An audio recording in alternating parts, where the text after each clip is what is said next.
Hey everybody, it's Rajesh here. And Tane here. Welcome to our podcast, Baskets of Knowledge, Chats with a Difference. In our podcast, we invite guests from around the country and around the world to talk about how they got to where they're at the moment. It's about a journey, it's about an experience, it's about their life. Kia ora koutou, everybody. Welcome to another episode of Baskets of Knowledge. Tane, number 200. How do we feel about that? Yeah, pretty surreal. If I'm honest, I didn't think we'd probably get this far, but no, it's very exciting to be at that milestone and to keep counting the milestones because I think that gives us a reflection of how we've progressed since the start, and reflect on how I've changed as a person throughout that time as well.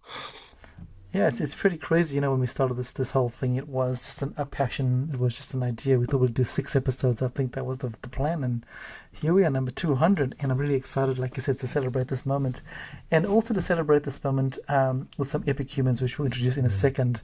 But I guess, Tana, if we think about the last 200 episodes, any one thing that just stands out for you?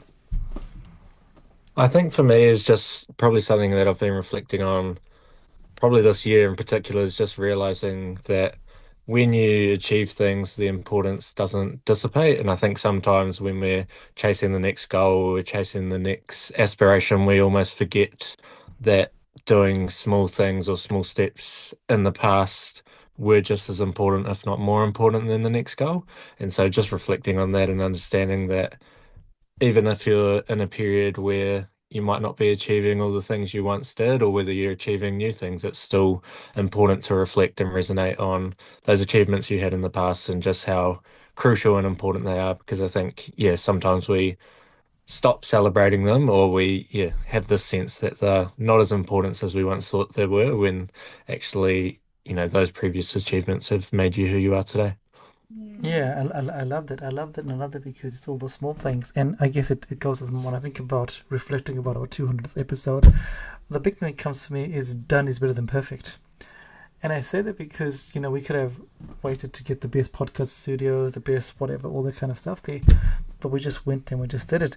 And this is not just for me, this is for anyone out there that's listening. We have people that go, I want to start, insert whatever in here, and they wait for a particular moment. But until you do something, you don't even know what's missing in your life. So give it a crack, and what's the worst that could happen? You just learn that you have to not do it or do it. And that's my big learning. And again, I keep taking that on in all aspects of my life. But hey, it's not about you and me, Tana. We could keep talking about every episode here. I'll be here forever. But like I said before, we are so excited, so privileged, and really pumped to have our guest today. When we're thinking about a 200th guest, we really thought hard about who this person could be or who they could be, and it was very easy for us. Actually, it was very easy for us to think about the people that came to mind because these are two young people that we've had on the podcast before. And they're actually two young people that I was hoping to meet up in person, but I haven't been able to. So therefore, we're doing this virtually because we live in the same city, but oh well, life happens. But it is our absolute privilege, absolute honor, and absolute excitement to invite back to Boss of Knowledge, Lola and Aarthi. Welcome back. Oh, thank you so much for having us, Prajesh and Tane. We love Baskets of Knowledge. We've both been on. Our friends love listening to it, and we love you guys and the kaupapa and all the hard work you've put. Massive congratulations on doing 200 podcasts. What an incredible achievement. Really big milestone. Yeah, and such a testament to all of the hard work that you've put in over the last years of running the podcast. It's really and awesome. All the incredible stories that you've captured and the people you've interviewed. Just such great mahi. No, thank you so much for that. We'll keep smiling because we love that there. But the one thing that I think why we wanted to bring you back on is you mentioned a couple of things here. You mentioned hard work, you mentioned time, and you mentioned kaupapa. And what I really love about the two of you epitomize all those three things in a very different way.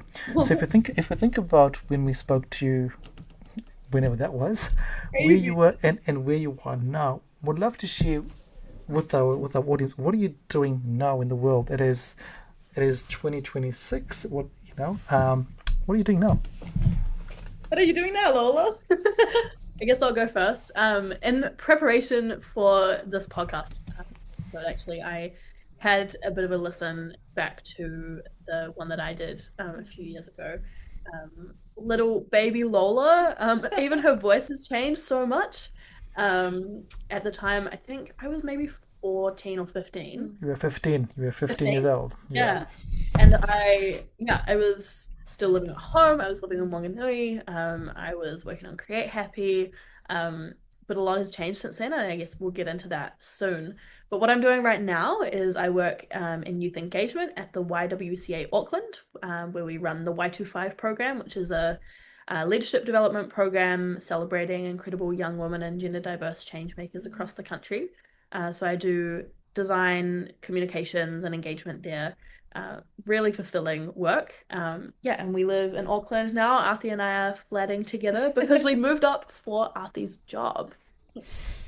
Yeah, well, what are we doing now? I moved out of Wellington, moved out of home to move in with my best friend in Auckland. Never saw myself being a Tamaki Makaurau girly, but here we are and really loving it. I currently work for one of the largest international humanitarian organizations called World Vision, who work in over 100 different countries doing some incredible mahi.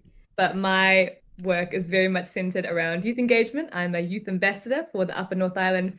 So I travel across Auckland, Hamilton, Tauranga, speaking to tens of thousands of students, trying to inspire and mobilize. But what a dream. Like, can't even believe we're having this conversation right now, because if I was thinking back to when I first did this podcast and when you reached out to me on LinkedIn, Pradesh, like, I don't even know what I was doing then, and just thinking about my life now, crazy. You know what's crazy? You used the word crazy a few times there. I think what's crazy is that we're not surprised. We're not surprised. And I'm going to tell you why we're not surprised. Is because when we had you on the podcast all those years ago, there was a fire in both of you that we could see. And the reason I say that is because when you jumped on and the stories you shared, and I shared this with other people going, hey, when I was 15 and when I was 17, I wasn't doing any of those things that you're doing. So to see where you're right now, it's a pretty amazing journey to go. The fire that you had as a young person, you're still a young person, but that fire has taken shape in a different way to inspire other young people in a very different way. And as you think about that, I'd love to talk about maybe some of the challenges. You spoke about how exciting it is, but you both are in jobs that are amazing, but both of your jobs have challenges. And I'd love to go to challenges first, because we always forget about those when we start off in these amazing jobs. And anyone go first. I think, like we were talking about that fire, thank you for saying that you saw that fire in us. But I think what we sometimes forget is that fire can burn out really easily.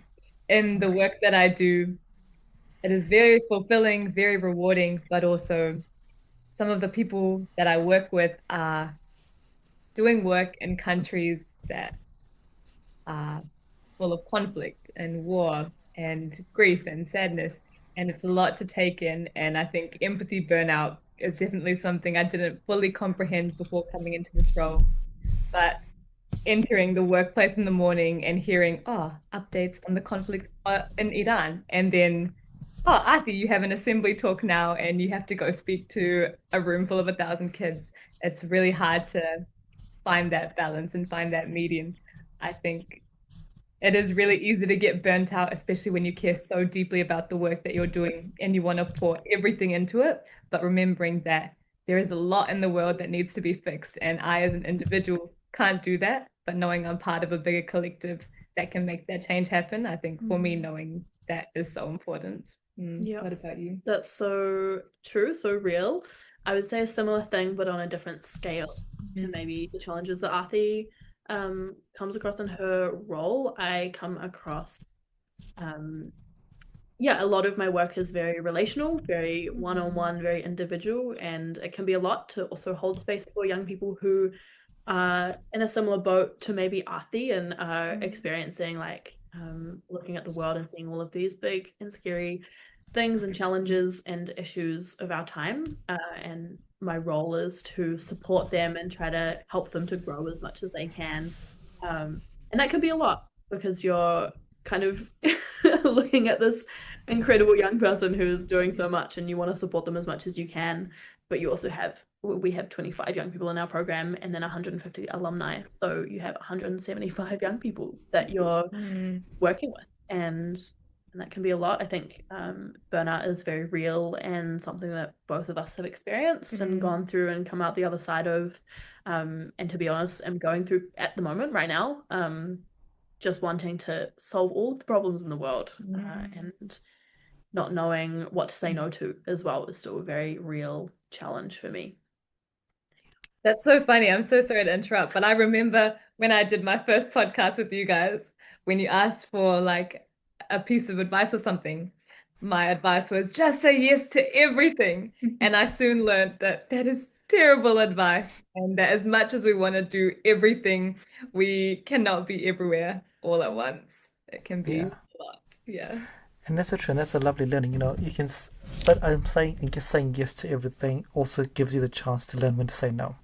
Yeah. Because if you don't say yes to anything, you're not going to have a chance to say no at any point in your life. And so, it's really beautiful there. But also, what I love about you both is you both spoke about the reality of there's a dream jobs, but hey, there's burnout. And Lola, as you mentioned, you are working in a space where you might be having burnout, but there's people around you that depend on you. So you're like, oh, how do I navigate that there? And talking about burnout as well, I'd love your thoughts on the world at the moment from your perspective. And the world, you both mentioned the world is going through crazy, but also good stuff at the same time. But as a young person now navigating, and I had this conversation today with Melissa Chen Green about young people, and we spoke about the confluence of AI, the confluence of neurodivergence, and also the confluence of young people having access to all this information, but also the confluence of the world going, hey, maybe young people shouldn't have all this information. There's a lot going on there with that big statement there. But as you navigate it, what are you thinking from your perspective as young people? And I use this term with full love because you are the only generation right now that has grown up in a space that has got such craziness going on. Myself and Tane grew up and they came into our worlds. You're growing in the world where this is growing with you. So what are your thoughts? I think being a young person and growing up constantly having the idea put in us that a machine is going to not only do our job in the future, but going to do it better than us and more efficient than us, faster than us. I think it can be very demotivating at times and kind of just like, why am I working so hard to get a degree and to get into a field that is going to be taken over by robots? And I think a lot of, not to sound ageist, but a lot of the older people that I've talked to are like, oh, you need to be careful with what you're picking because AI is probably going to take your job. Like, what are you going to do then? I'm like, oh, I hadn't thought that far. I think in the field that I really want to pursue around like international development and humanitarian aid and that kind of work, I think it's quite hard for AI to take over that because it has a human aspect, a very important aspect, which I don't think AI has quite been able to grasp yet, having that actual empathy and human connection. So I'm hoping that, I know AI and technology is very advanced, but fingers crossed that I'll still be needed in the work that I'm hoping to do. I think, to jump off what you said, 100%, I have heard older generations say, you have to keep up with the times, like AI is going to take over your job, you're not going to have much less to do in 10, 20 years, even in 5 years. But the reality is actually we have a choice, right? This is not some external factor that's pushing down on us. We still have a choice to employ people who are humans. We still have a choice to value and put value on authenticity, those soft skills that Aarthi talked about. In my role, where it's like one-on-one engagement with young people, you can't replicate that with AI. Very similar to what Aarthi just said. You can't put a robot in front of a young person who's struggling with burnout and just get it to answer that young person's questions. It doesn't work like that. But I also think AI can be a very valuable tool if we learn how to harness it, and we are learning how to harness it well. AI being used in healthcare and science is so awesome and important, but we just need to learn how to exist alongside it, right? Yeah. We need to start making better choices around how we're utilizing it and whether it's replacing jobs or just replacing parts of jobs. But also what's so interesting to me is like soft skills weren't considered that important, and it was all like technical skills and those kinds of abilities. And now people are like, oh, we want you to tap into your human authenticity and what makes you human, your creativity. It's like, hey, like all these artistic people have been doing this for ages, and now all of a sudden you're like, oh, that's what's important. We need to hold on to what makes us human. I think, yeah, as times are changing, people's mindsets need to change as well. We need to be able to adapt and learn different skills. But it's terrifying, but I think it can also be used for good if we choose to use it for good. Yeah, and like I said, Lola, and like I said, Aarthi, it's all about choice, right? We have choices every single day, and we can choose to see it as a fear, or we can choose to go, right, cool, it's here, and how do I live with it, and how do I adapt along with it? Because putting your head in the sand like an ostrich and going, this, I'm just going to ignore this, is not going to help anybody. But I love the way you both put it, that so-called soft skills, and I put that in inverted commas because you can't teach the soft skills. Like, it's not a taught thing. Like, yes, you can, but those are things that are innately you start picking up by being around people. And I think that's the thing, right? You've got to be around people to be able to pick up those skills. You can't sit in front of a computer. Well, most of us can't sit in front of a computer and learn these things. You have to be around people. And talk about being around people, I want to touch on both of you on some two cool things. Number one, Lola, I'm going to ask you to talk about your amazing trip to Sweden, and then Aarthi about your amazing trip to Vanuatu. And I come with that there as a segue because they're all about humans. Yeah, I went to Sweden in August last year, which was my first ever international trip. I had never been overseas before, so I had to get a passport, and my dad and I booked flights. And I went to Sweden because I was very privileged and very lucky to win an award called the Young Courage Award, which is presented by the Swedish Embassy in New Zealand, in collaboration with all of the Swedish embassies around the world and the Swedish Institute in Stockholm. Crazy, insane, awesome. I spent 4 days with 13 of the world's most incredible young people who are creating change in their own ways. And we got to hang around Stockholm and learn from each other. We met incredible diplomats, all of the different countries' ambassadors to Sweden, which was really cool. We had afternoon tea with them. We went to the New Zealand and Australian ambassador to Sweden's house. Sorry, I get confused. Went to his house and he hosted us for dinner, and that was so lovely. Myself and Violet from Australia. Yeah, incredible, insane experience. Very lucky. Before we go to Aarthi, how did you even get there? Like, this is like, yeah, cool. This just happened. Just like, oh, I opened the okay, cool, done. How did it all happen? I was nominated by my friend for the award.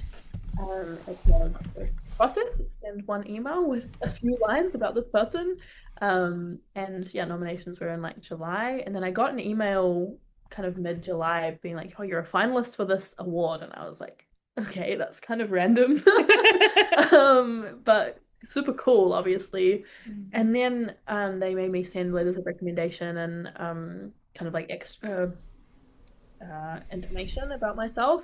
And then, yeah, midway through July, I got another email that said I had won, and I was like, is this a scam? It's always, is this a It's scam? always, is this a scam? It was super random and unexpected, and the first person that I called was our group chat with our friends in it, and some people picked up, and I was like, guys, I'm going to Stockholm. What the heck? Yeah, crazy. Super crazy. Yeah, and from there it was just like we had a month's notice to like get leave off of work and book flights and things. And I was lucky enough because I was under 18, my dad came with me, and so it was a fully funded trip for both of us, and we actually spent 2 weeks in Europe because we went to London and Edinburgh beforehand, which was amazing. My dad had only ever been to Australia before, so it was a really awesome trip for both of us. Oh, Visit the motherland. It was really cool. Yeah. That's pretty cool, and I love that because there's always an origin story. But the beauty in that was you mentioned at the start that this is your first international trip. But the more power to me is it was your dad's time to go overseas as well, and that's a pretty special moment for you and your dad to experience that together. Yeah, very special for sure. Now, thank you for sharing that there. And now we flip and we go from the Scandinavian countries to another part of the world. Aarthi, how did you end up getting to your part of the world? Well, I feel like I need to give a little bit of context Let's first. go. Go context. Okay, so year 13, I was head girl. I was doing all these really cool things. I was so set on the fact that after high school, I was going to go to uni, I was going to get a job, I was going to follow the pre laid out path that was already in front of me. And I kind of got midway through the year and I was like, man, I don't actually know what I'm doing. Like, I feel like my LinkedIn looks great, my CV looks stacked, but I feel really unfulfilled. I feel like none of the work I'm doing is making huge difference or making a difference that I can feel really proud of. And that week, I found this job application for a youth ambassador position for World Vision. And World Vision recruits 4 youth ambassadors across the country every year. And our role is to go into schools and pretty much raise money for the focus country, which for that year was Solomon Islands. And I thought, hey, this looks pretty cool. Why not sign up and let's see what happens? So did it and signed up, got selected to go into an in-person interview day in Christchurch. And there were 8 of us, and 4 of us were going to be cut. And I remember walking away from that in-person interview day. I walked into it thinking, hey, you know what? If I get it, great. If not, no worries. But I remember walking out of it being like, man, if I don't get this job, I'm going to be really gutted. Like, I love these people. I love the kaupapa, and I really want this job. And so, like, fingers crossed, the flight back home to Wellington was real long. And so were the following weeks after that while I was waiting to hear back from them. But then I got a call and they were like, congratulations, we want you to be a youth ambassador for us. And I was like, epic, when can I start? And they were like, haha, like, funny, calm down. But we want you to move to Auckland. And so I was like thinking in my head, I was like, okay, not only do I have to pitch to my parents that I'm not going to uni straight out of high school, I also have to convince them to let their daughter go to a different city just straight out of high school, live with her best friend. Um, and so I remember signing the contract and telling them, yep, I'll do it. Like 100%, count me in. Before even talking to my parents, I tried to take the ask for forgiveness and not permission route. Didn't go so well. I had a couple of arguments with my parents, and I was like, guys, please let me go. Like, this will be so good for my independence.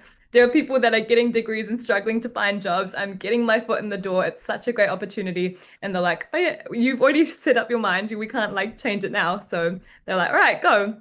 And so in November last year, after all the hectic NCA exams and everything, I went to Solomon Islands for about 9 days with World Vision. And primarily, I traveled to 2 islands, Honiara, which is the capital city, and Malaita.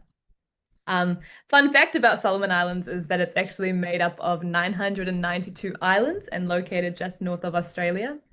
And when I was in Solomon Islands, I had the privilege to just meet some of the coolest young people I've ever met.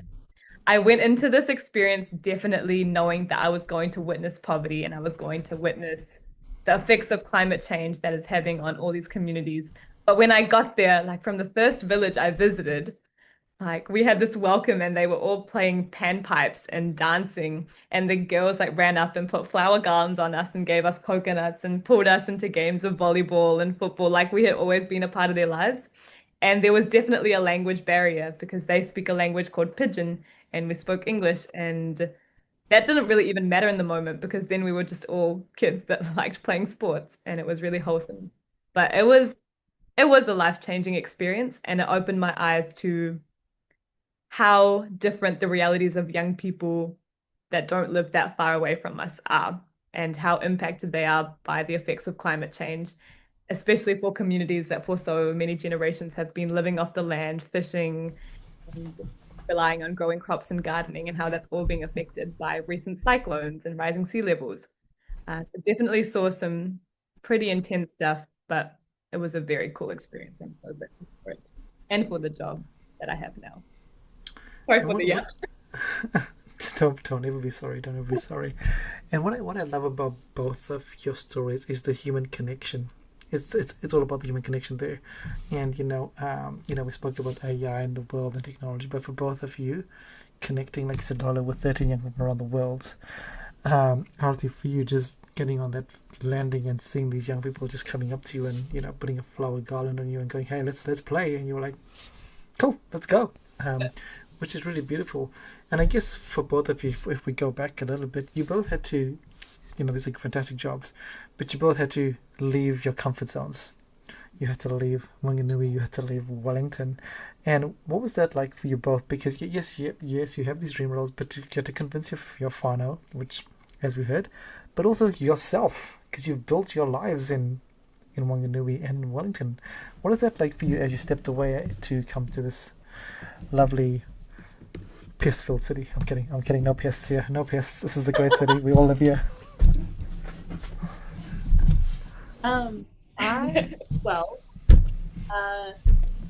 You know that I have been leave home since I was about 14 years old. Yes, you have. Yes, you have. You're like, let's go. Let's go. Let's go. Let's do it.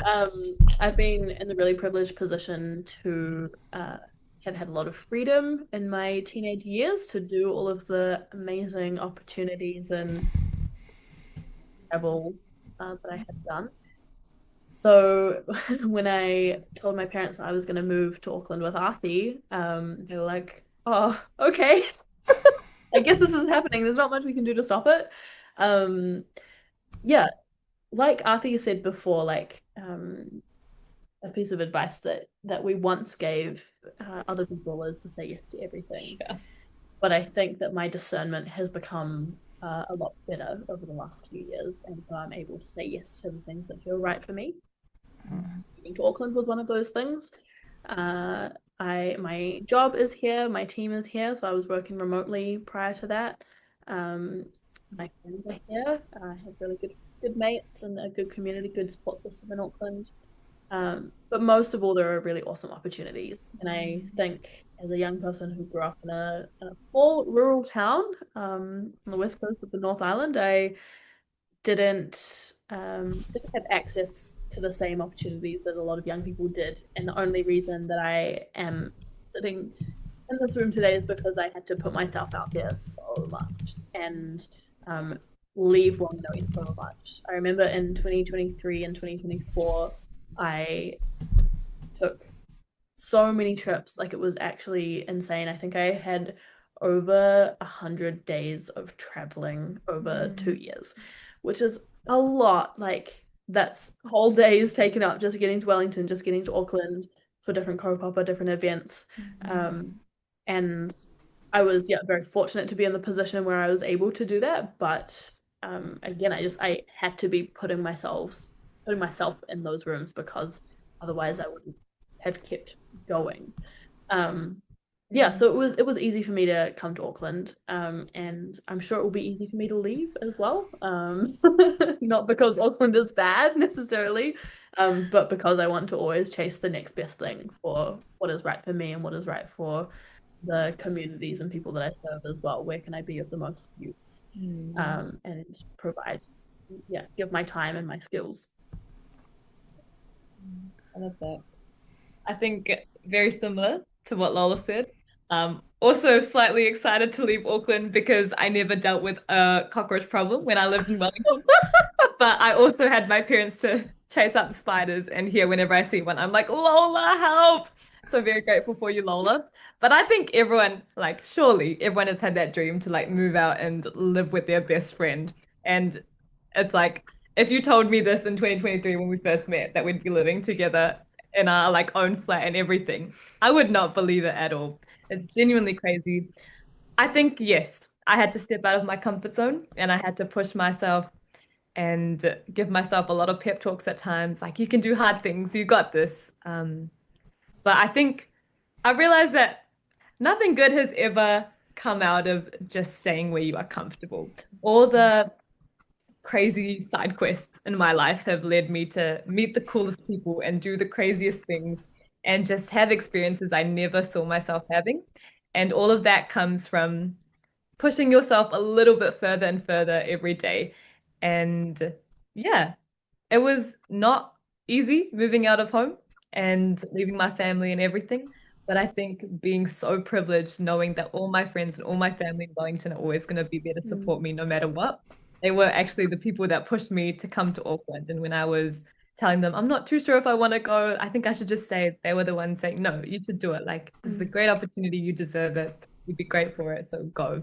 And knowing I always have that support system to fall back on is such a blessing. But I think as well, something that I've learned is that the more that I put myself out there, the more that I say yes, and the more that I have this like mindset that I can always grow, the easier it is, right? Like it's a practice of growth. If you keep moving forward, you'll keep moving forward. I love that. And I was at National Young Leaders Day today in Hamilton because I'm doing a speaking tour at the moment around the country, talking to primary school age students. And something that I am saying in my speech is that the small steps will lead to bigger steps, and you don't actually have to know where that small step leads to right now. You just have to take it. You just have to step forward. And so that's something that I've learned is that if I want to keep chasing awesome opportunities, if I want to keep meeting awesome people, then I have to continuously step forward.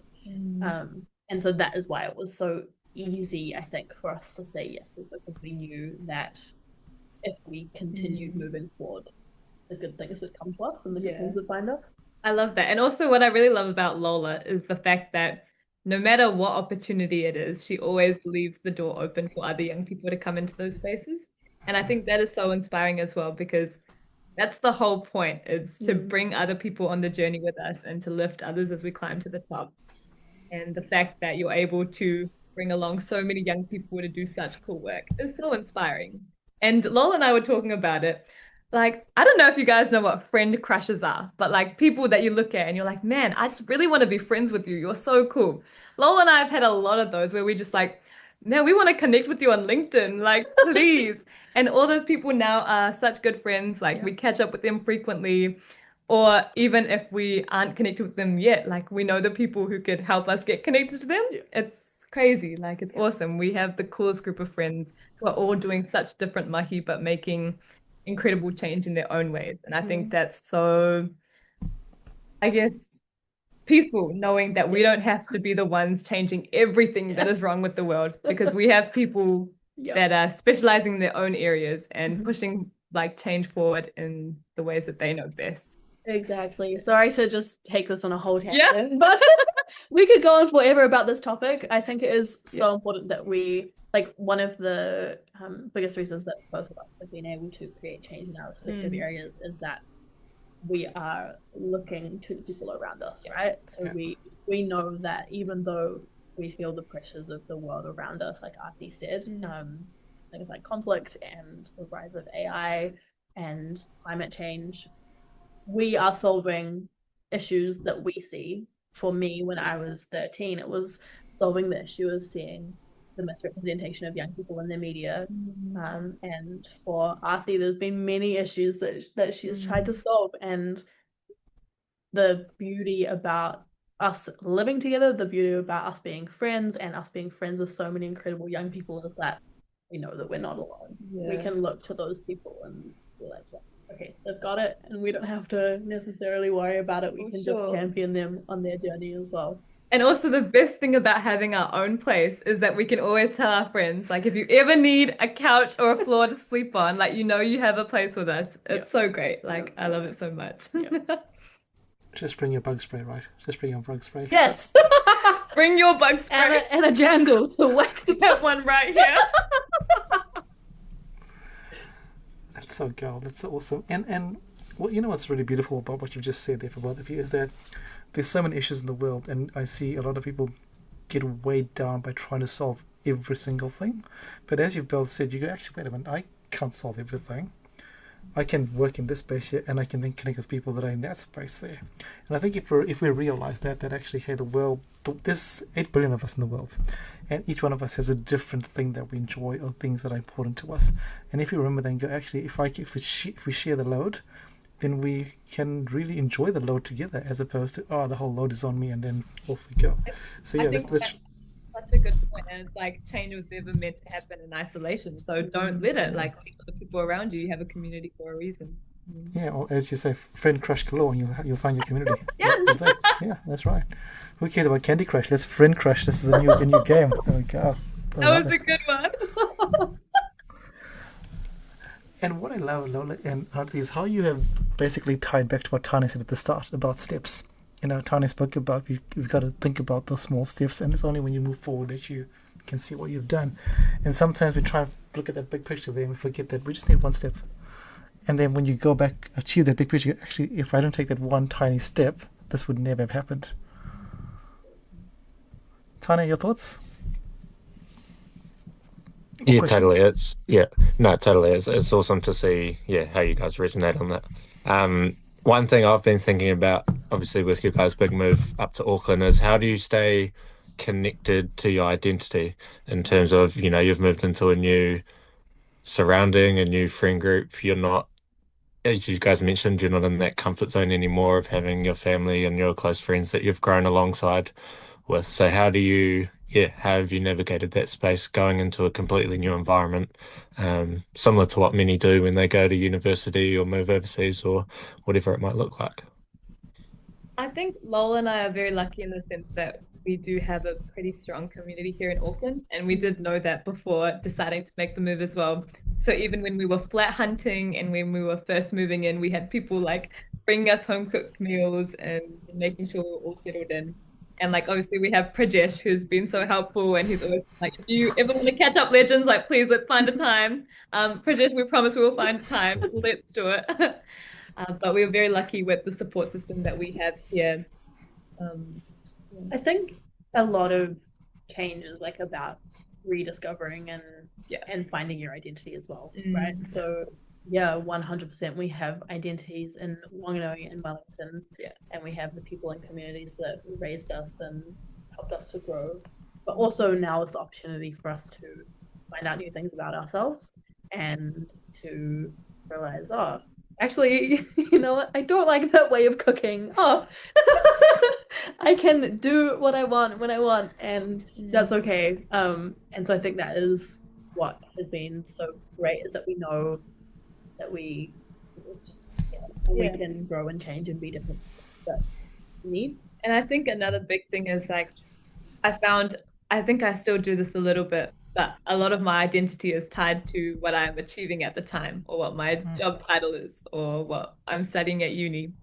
And I think, especially with the people here, I can just like be Aarthi, and it doesn't matter that I work for a big organization or that I'm going to do this at uni. It's just like, oh, I love hanging out with you, and it just feels so good to just be seen for who I am and not just for what I like doing.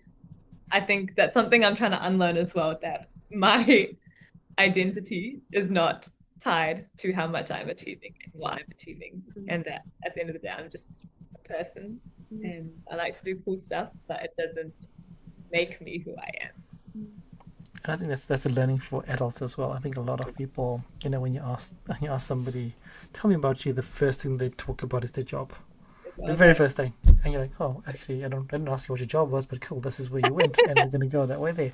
But it's because we just learned that automatic. Like, we just think that people want to know about our job, but not who you are. And, this is not a fault of anybody. It's just a crazy programming that we've had in the world, that for us to feel validated in the world, we have to talk about a job. Because you'll never, when someone is unemployed, they tell a different story. They will never say that. But actually, hey, I'm like, how awesome it is just to be able to have the time to just chill and have my own thoughts.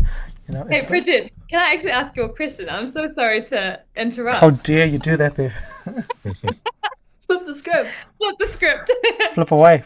I was actually asking Lola this question the other day, and I was like, do you actually have to love your job, or do you just have to love the lifestyle that it funds?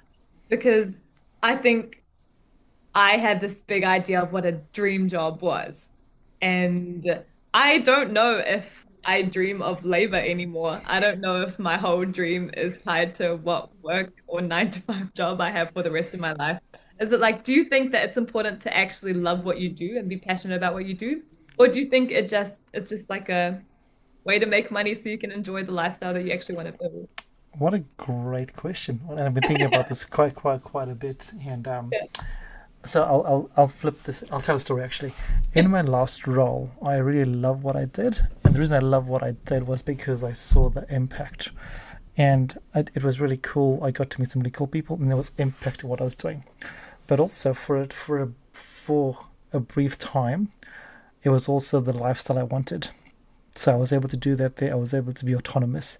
However, when the job description came into play and the boundaries came in, then I stopped enjoying my job because I wasn't living, it wasn't funding my lifestyle, but I wasn't living the life I wanted in my role. So my role was my life, right? And the lifestyle happened, whatever. But it was in my current job, I've got to think about how I say this here. My current job will fund a lifestyle, but I don't find purpose in it. So what do I mean by that there? If I stop working today at that job there, nothing, I'll get replaced straight away, and I won't leave feeling like, oh damn, what has happened. When I left my last role, when I left the role, I was still connected with thousands of people, and I still kept them connected. But here, when I leave this role, I know that it's just going to be cool. See you later. Thanks for coming. And I think that is the crux of when you think about a job. Is it a job or is it a calling that you do? And I don't have answered your question, but I think this is when you wake up in the morning, do you dread whatever you're going to do, or do you go, actually, hey, I'm going to make an impact?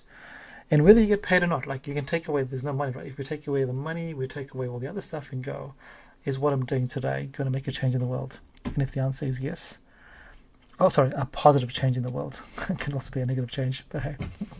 I love that so much. I think that's a beautiful answer because there have been times where I've genuinely thought during my job, man, I would do this work for free. Like, what do you mean I get paid to work with the coolest, most passionate young people? But then there are also times where it is like a little bit difficult and there's like other stuff that comes into play. And I'm like, oh, damn, maybe my dream job isn't actually my dream job. And so I was having a little bit of an internal conflict about does a dream job even exist? Like, are we meant to love what we do or are we just meant to work to survive? I think yeah, said that really well. And I think the other thing as well is we have been programmed in this whole thing about we have to work to survive. Right? Somewhere, somebody tricked us all and said you have to go work to survive. Like somebody tricked us and fooled us into this whole 40-hour working week. And I've also been questioning about when I think about what I don't enjoy about my job. What is it that I don't enjoy? Is it the job, or is it something that I can't control because of the job that is making me? Because you love what you do, but then there's going to be a policy or a rule or something that comes into play, and you go, "Is that what's making my job terrible?" Or maybe it's a person that's making the job terrible, and you go, "Right, cool. Is it that?" Now that's affecting how I look at my actual job. And again, there's no right answer there, right? There's no right answer. It's in that moment you've got to have the awareness and go, "Is it?" And you might go, "It is actually the job. I don't like the job anymore. Now I have a choice." Like Lola said, you now have a choice. Do I stay or do I go? I think that's such a good thing about being young as well, is like we have so much time to decide, hey, maybe this is not the path that we want to go down and we can pivot and that's completely okay because that time is never wasted because we have still had so many valuable learnings and teachings from that experience that we can carry forward with us. Yeah. Yeah, and I think it'll be good to have Tane because Tane has pivoted as well from what he was doing to what he's doing right now. And I'd love your thoughts, Tane. Yeah, it's definitely opened my eyes to a lot of things having pivoted into the new role that I'm in. Definitely, I guess, upon reflection, this new job is much more well suited to my skills and what I'm actually passionate about. And that's not to say that I didn't learn a lot from my previous role or that I didn't enjoy my previous role because I really did. But again, I think it was, yeah, taking away those parameters of, yes, I've got this degree, so now I've got to go into this sector and what's my next step. Whereas this has actually opened my eyes a lot to, yeah, what my calling is and what I'm passionate about, but also having a team around you that is fully supportive of you, which I feel is quite unique in a lot of circumstances. Yeah, but also having that ability to be in the space where there's no timeline on how long or short you are in that role. And I think that's probably the challenge we often face with impact roles with working with other people is we often feel, oh, I want to stay in this forever. I want to continue to make impact where, you'll have your boss or you'll have other people that you're working alongside going, oh, what do you think you'll do next? This is just a stepping stone. And so you almost feel torn because you're enjoying what you're doing, but you also know that there's other things that might appeal to you too and other opportunities that you want to seek. So that I think that's also where we get that conflict and we always want to help people. And so when you're in that space where you are helping people and you're really enjoying it, you're torn between how long do I stay? How long do I go?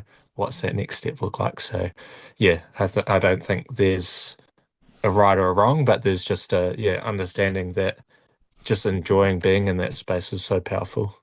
I love that so much. Yeah, I think what you said has a lot of truth to it.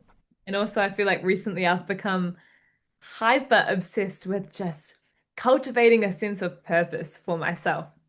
And to a point where it's like the purpose of life is also to just exist and to enjoy life and to be with your best friends and to do the things you love. Um, and I think sometimes like I need to remind myself of that a little bit as well. My purpose doesn't only have to be tied to what I'm doing as a job now or what I will do as a job later. Yeah. 100%, because we're here for a short time, like whatever time is right, and sometimes we get so busy living other people's lives we forget about our own life. And what brings me joy today, me and Lola, what are we doing today? Let's just nothing to work at all, but hey, we're just gonna cook something random and maybe eat it, maybe not eat it, but just having a good time. And sometimes we forget that, and we just, and this is not just the two of you, it's every one of us does that we're just too busy tick that we forget that, because the world says you shouldn't do that there. The world says you're being selfish if you do that there, which is pretty crazy. What a great deep question that you asked, Aarthi. You should host a podcast. Just saying. just saying. I don't know, I'm just gonna put that out there just for the two of you. Just saying. But on a more serious note, the two of you have, since I've gotten to meet you and know you, what I've really, I guess proud is the word. Emphasis is proud. I use the word proud. I use the word proud because every time I see you both on LinkedIn and you are being referenced by other people, like other people are referencing you, and it's really cool for some random like me to see that. My question for you both is, now as people are recognizing your voice and recognizing what you see in rooms, how does that make you feel as young people that actually these other people are recognizing your words? And Lola, I saw the article that you penned a few weeks and months ago, on LinkedIn, that was pretty powerful, that was shared by a lot of people. And Aarthi, you do some really cool things there that people share and talk about as well. As you think about that, do you feel like a sense of a weight of what you're doing, or do you just enjoy the fact that, hey, this is really cool that our voices are now being heard? And a friend always, I love this, one of my colleagues who doesn't work with me anymore said this really powerful thing: if you're not at the table, you're on the menu. So now that you're on the table, do you feel like you're actually contributing to what is being said out there? I think I feel such a sense of responsibility, knowing that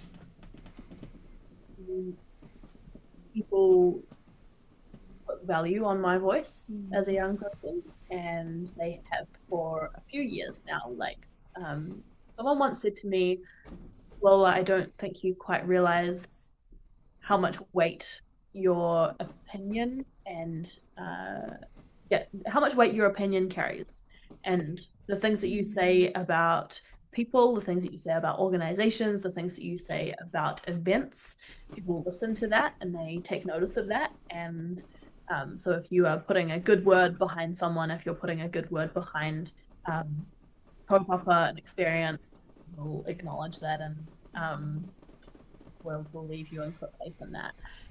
And that's such a beautiful thing and such a privilege to have a voice that carries weight. But I 100% feel responsibility to ensure that all young people's voices also carry that same weight.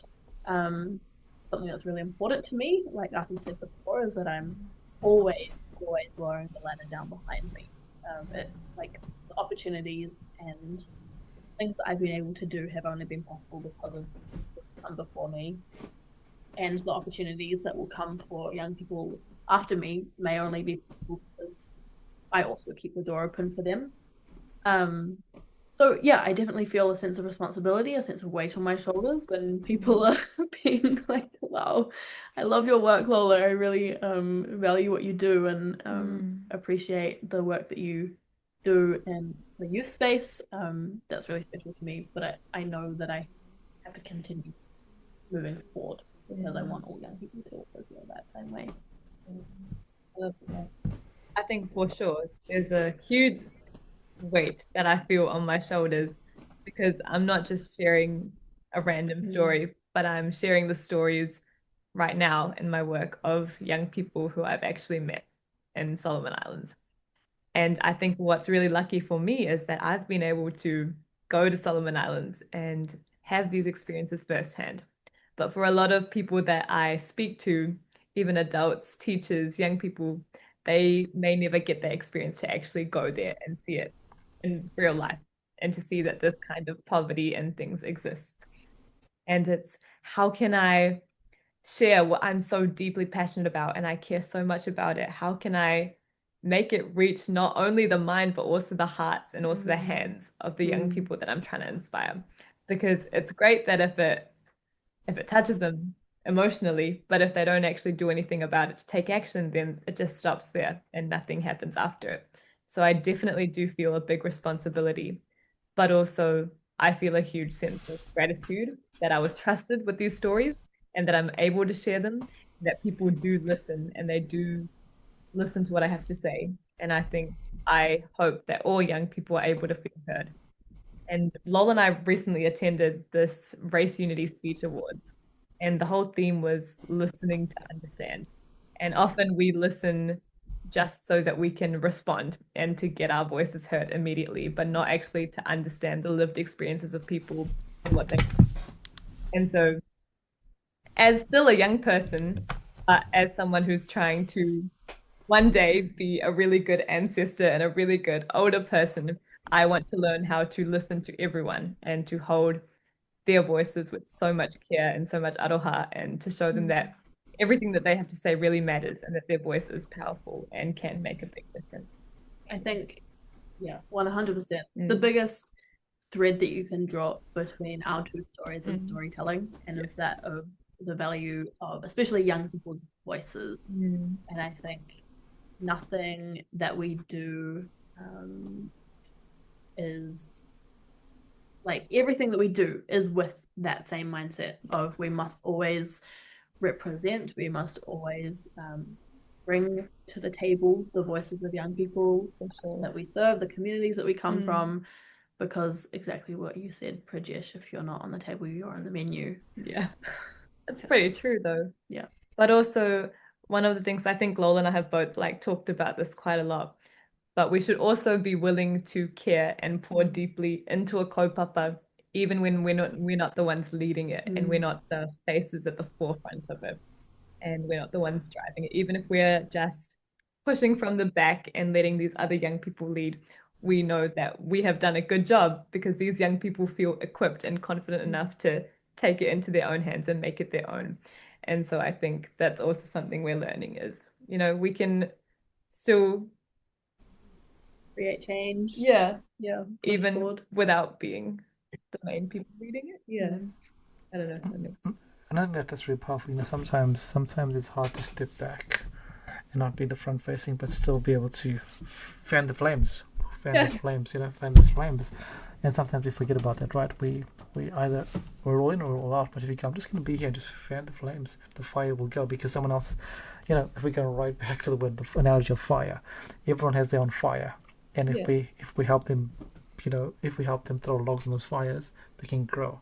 But if we take away that fire is going to die very, very quickly. And I'm going to use the analogy of fire again. You both spoke about the word responsibility and the word responsibility. How do you both look after yourself?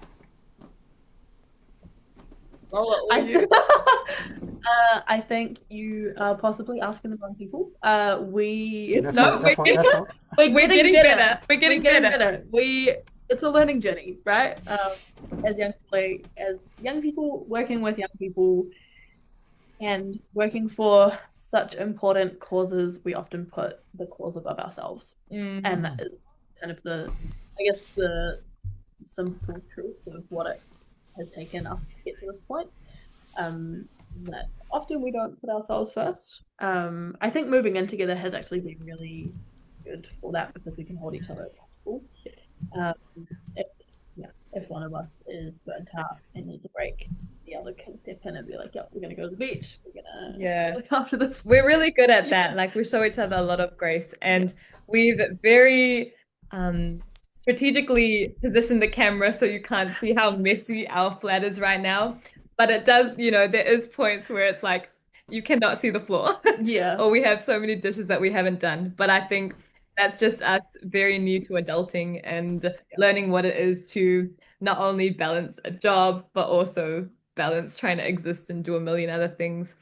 It is a learning journey and we are trying to get better at it, but we do recognize that it's really important because we've also seen what happens when we don't actively prioritize our well-being and don't actively take steps to look after ourselves. So we make sure to do things like every weekend, like go to the beach, as Lola said, and go watch the sunset, go to little cute community hangouts and watch the sunset and just be with people our age as well and be with our friends. I think, balance is so key. There are seasons in our lives where, like the next week for us is going to be really busy. Neither of us are at home at all. And we're traveling across multiple different cities. And it's important that we recognize that season in our life means that the couch will be filled with laundry and the sink will be filled with dirty dishes. And that is simply a fact and that has to be okay. Yeah. And we just have to keep moving. We have to keep taking steps, one foot in front of the other.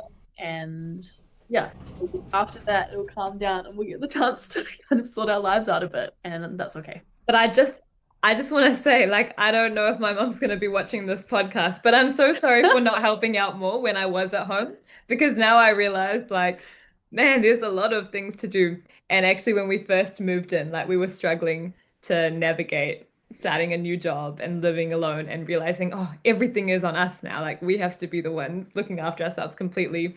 And there was a point where both of us were so burnt out. And my mum came up from Wellington and she like did all the dishes and she cooked us a home cooked meal, and that was like so heavenly. So shut up, Mum. But yeah, there have been people that have supported us throughout all of that. We are so grateful, and we are trying to prioritize our well-being more. I love the honesty. I love the honesty, and I love the fact there's dirty dishes and there's couches full of laundry, because that's just real, right? This is real, and this is important, because sometimes, for our listeners out there, it's also good to know that all parts of our life sometimes are not all sorted out, and that's okay, and it's okay, and as long as we acknowledge that and go, hey, this is our life, and this is what it is, and also that, hey, maybe our parents did an amazing job doing the best that they could at that point in time, and we'll learn about that as we go on. I think it's so easy to look at people like Aarthi and I, who often from the outside seem to have our lives together. Yeah. Like if you look at our LinkedIns, we look like, I would say we look like we have it together, like we have it sorted out, but that is just like we are people at the end of the day, and what we do is incredible, and we're so privileged to have opportunities that we do, but we also struggle to manage our piles of laundry, and that's okay. I know, like someone at work, this man that sits next to me, he was like, you just seem very put together all the time. You seem to have it all together. And I was like, talk to Lola, talk to my flatmate, and then let me know. But nah, crack up. And I love it because, a lot of people seem to be either all put together or just broken down. Either way, right? And there's some people in the middle that have the best of both worlds or the worst of both worlds. But we're just humans, like you said. We're just humans doing the best that we can. And I try to remind people that every single day we're just making it up. Every day we wake up, we're just making it up. We have no idea. None of us, we all pretend like we know what we're doing, but we just make up everything that we do because we don't know. We have no idea. And I'm guessing for both of you, when you walk into a room, you may have practiced your speech, your talk 1,000 times. But when you walk in there and the mic doesn't work, you've got to make it up in that moment in time. When a young person says something to you in the middle of your speech, you're like, oh, I was not expecting that, then you've just got to make it up in that moment in time. And we do it all the Can time, I right? tell you a funny story? Go on. Well, I speak at a lot of primary schools, and I was at one in Tauranga, and I was doing this assembly talk, and I had just finished, and I was like, "All right, are there any questions?"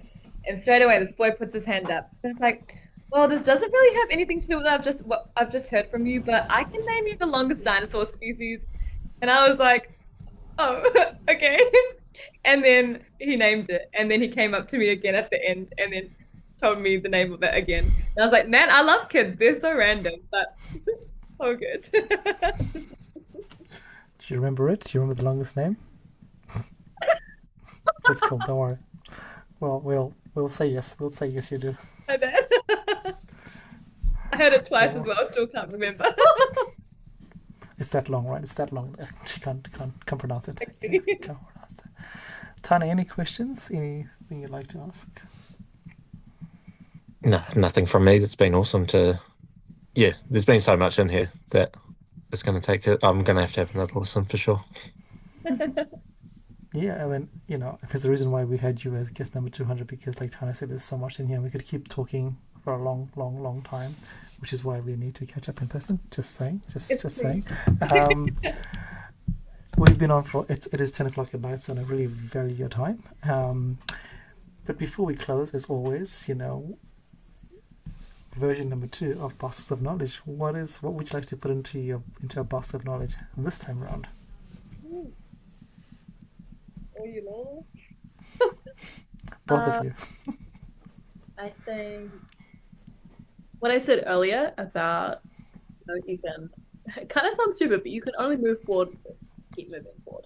You have to put one foot in front of the other. You have to keep taking small steps that lead to bigger steps, and you don't have to know where those small steps lead just yet, but you just have to take them.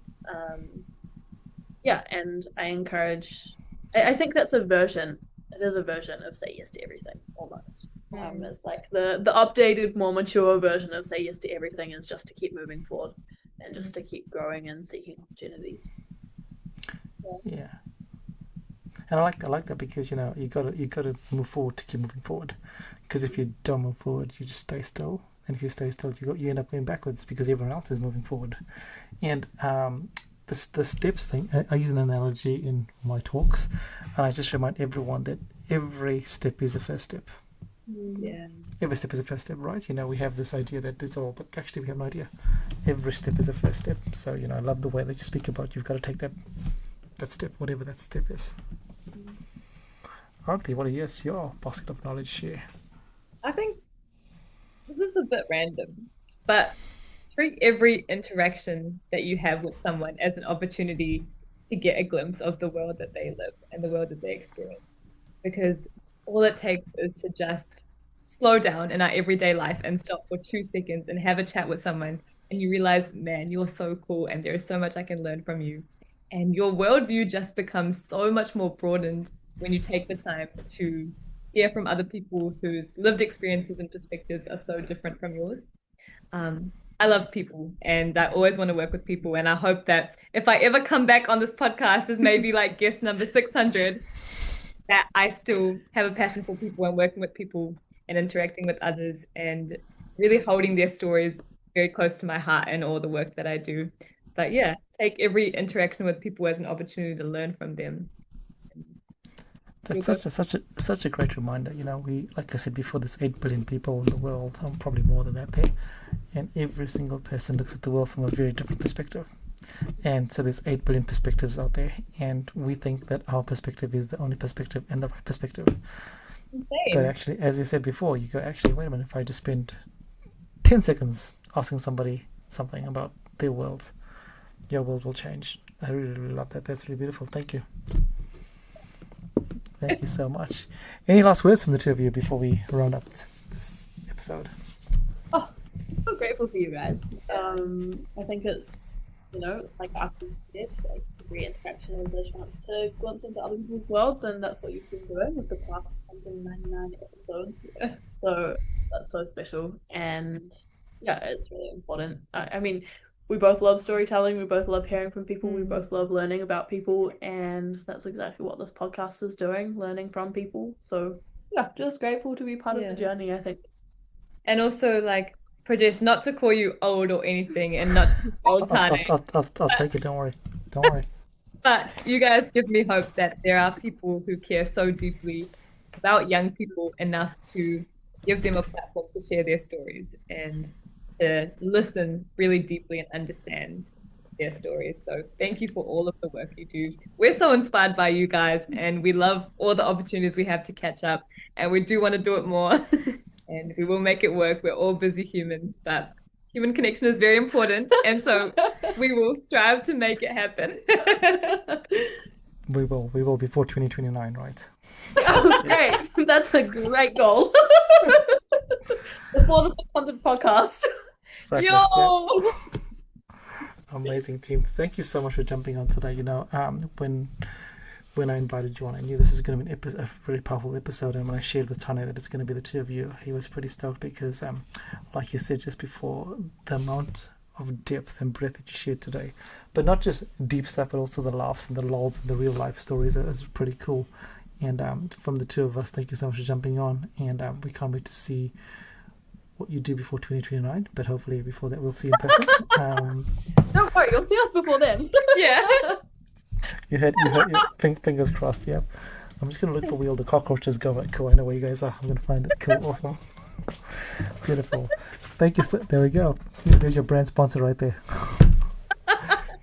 Thank you so much, team. It's been a privilege to have you on tonight. For listeners out there, hopefully you enjoyed this podcast. And like Tane said, this is, if you haven't learned anything, go back and listen again. There's a lot here, not just as a young person, but also as an adult living in a world that teaches us things that we can always, like Aarthi said, you can unlearn all the time. Till next time, don't forget to find something or some reason to smile. Don't forget to put something into your basket of knowledge. And like Lola said, keep moving forward to move forward. And as Aarthi said, don't forget to spend some time to listen to other people's worldviews, because you're going to learn something about yourself as well. Till next time, ka kite everybody. Bye. Peace.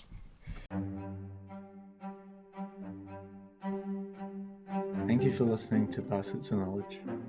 Yeah, we hope that you found something useful to put into your basket of knowledge. And as we said before, remember to put something little into your baskets of knowledge every week.